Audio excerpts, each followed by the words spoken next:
It's a frequency, huh? Yes, so when we change the frequency of our nervous system, then the surrounding frequency, the surrounding changes along. And this is why in the video that I talked about entering a new world, this is why I was saying that we are entering this new world.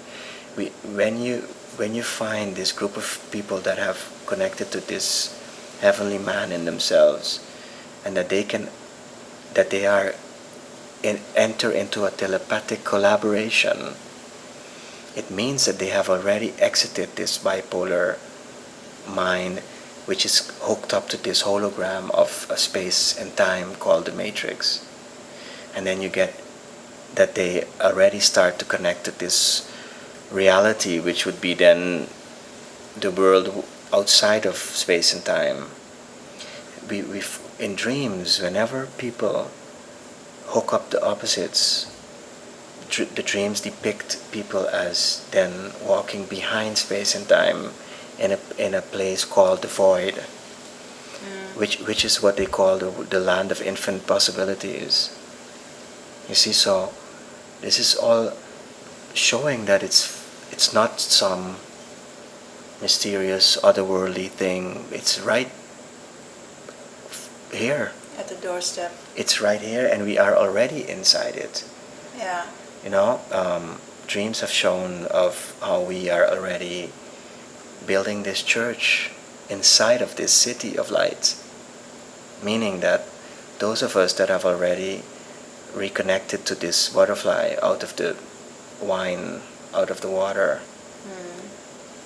are already inside that city, because we are, as it were, the building blocks of that city.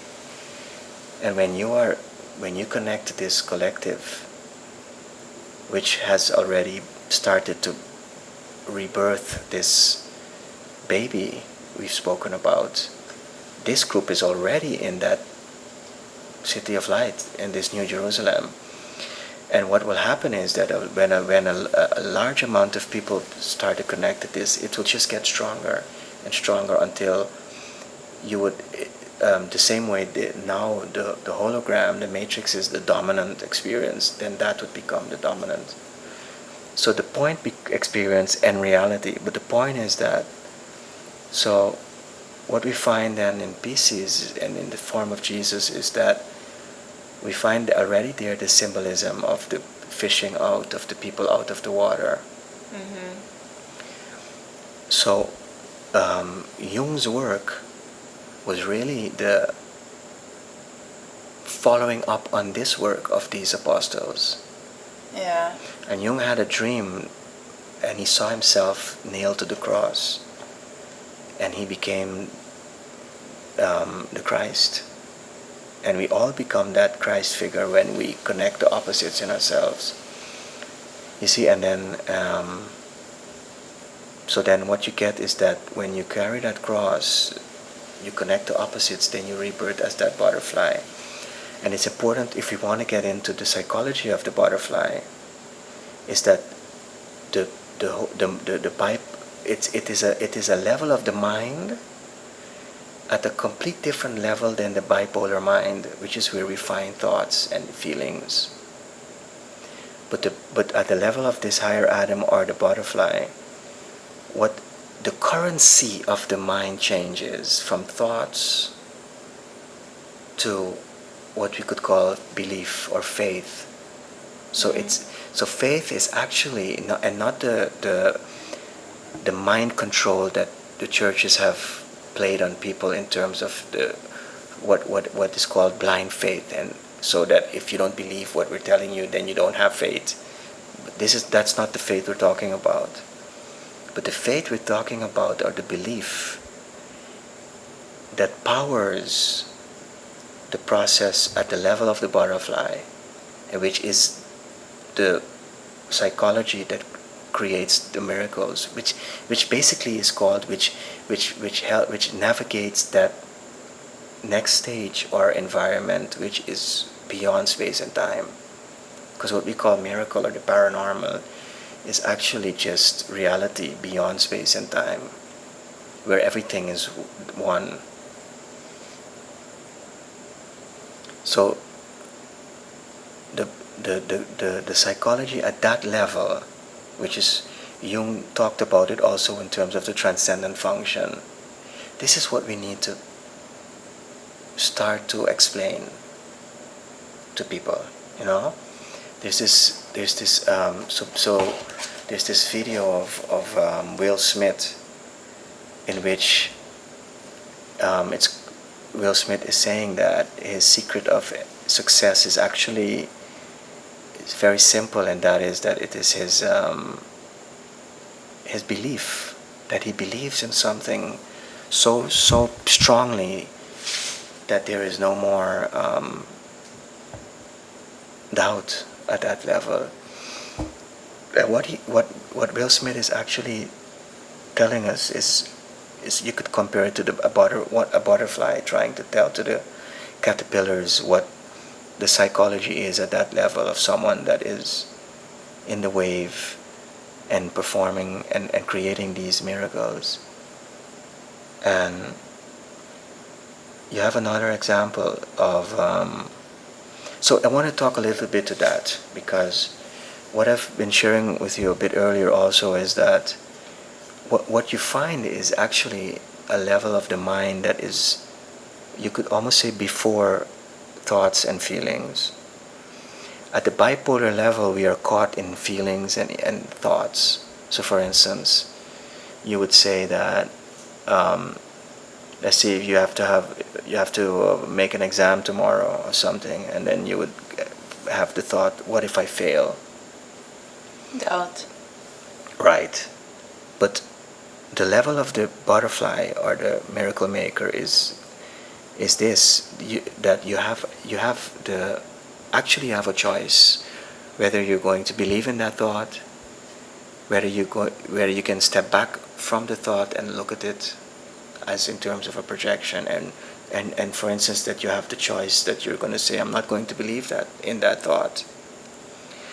The thoughts are like the sea, and you can get caught in these thoughts, or you can step back and you can say, you know what, I'm not going to believe that thought. You see, that's a psychology, as it were, before the bipolar mind, which gets caught in thoughts and identifies with these thoughts, and then you're in a lot of trouble, because then you start to believe that you are going to fail.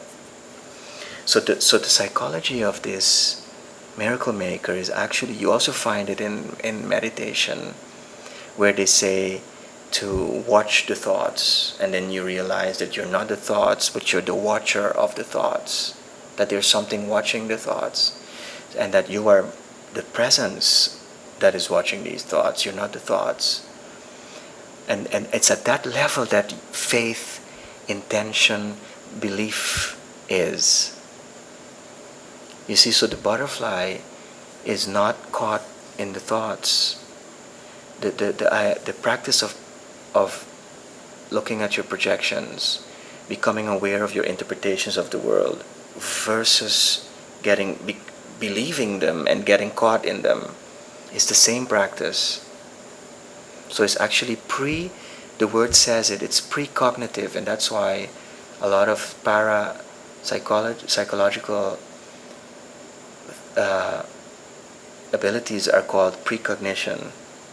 You see, it's literally faith, intention, and belief, and will is precognitive. You see, will, let me give you an example of will.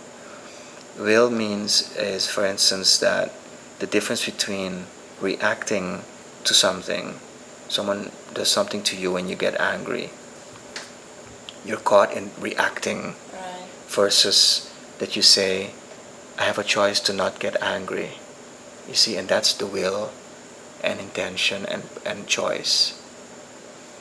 And that is the miracle maker operates at that level, while the bipolar mind, which would be the fish, when our fish is caught in the sea, the caterpillar is caught in reacting, and thus not realizing that they have a choice.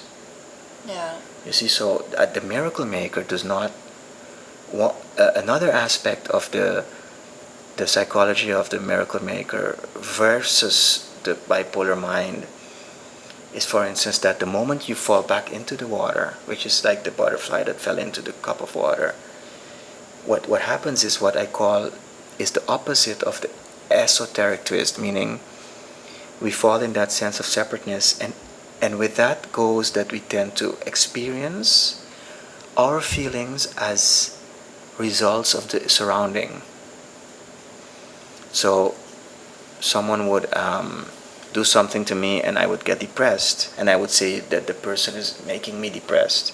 Right. But the miracle maker would be the opposite of that, which would be what I call the esoteric twist, where I would say something is happening to me, but what comes up in me is mine.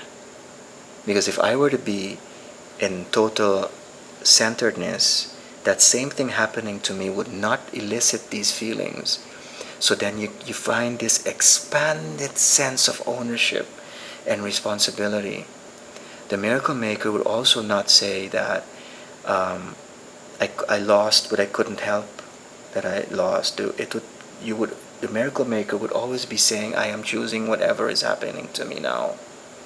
So if someone appears in my life that has very important information for me, the miracle maker would say, I attracted that. I must have done something right to attract this person and message into my life. So the miracle maker is constantly experiencing reality as his or her own creation, while the fish or the caterpillar is caught in that one sense of separateness and in that illusion of causality, meaning that there are things outside there that are causing my feelings.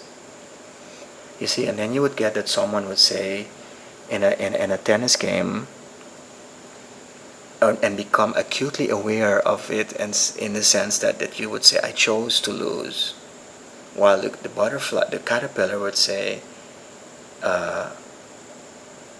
the umpire wasn't working, the court was wet, and it had nothing to do with me, or I forgot something. I forgot to do this again. The miracle maker would say that, no, would own it and say, I chose this to happen. I chose to not remember. Yeah. You see, these are. I'm trying to, and in the future we can get into much deeper levels of this. It's a worldview where